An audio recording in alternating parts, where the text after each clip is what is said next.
Hi, this is Rhett Butler from MangaBay.com, and here's a look at what happened this week in forests.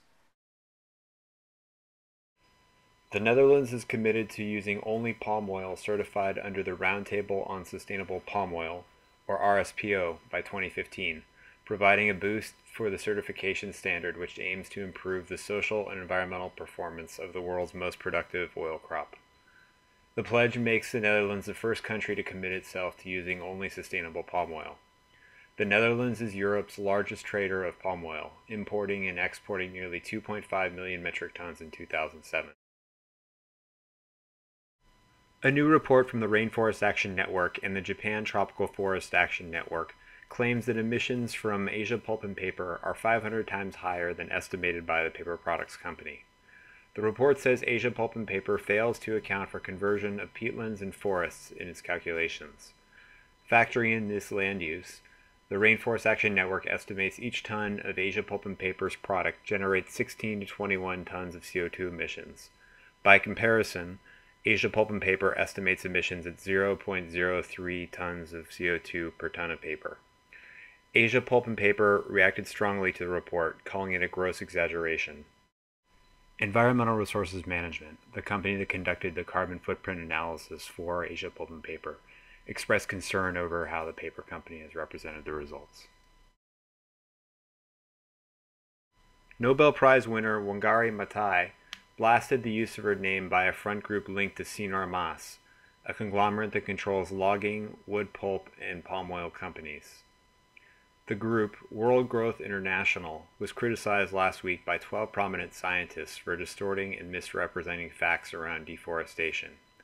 Asia Pulp Paper, which is controlled by Sinar Mas, admitted last week to supporting front groups in the United States.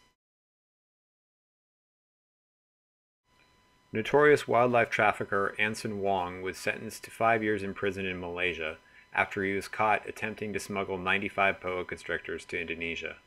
Wong previously served time in U.S. prison for animal smuggling.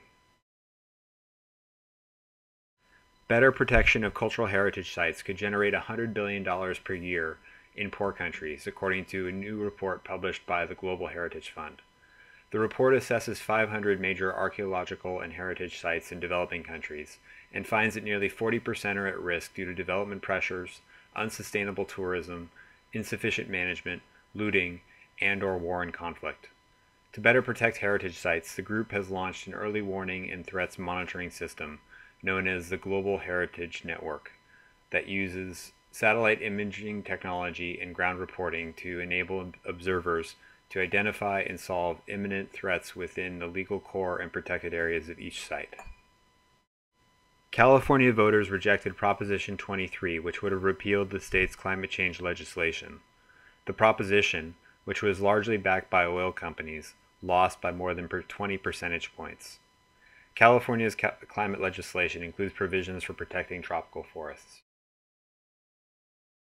A malaria outbreak killed at least 17 Yanomami tribe members in Venezuela. Illegal gold miners were blamed for the outbreak. Wandojo Siswanto, one of the lead negotiators for Indonesia's delegation at last year's climate talks in Copenhagen and a key architect of its Reduced Emissions from Deforestation and Degradation, or RED program, has been arrested and charged with receiving bribes.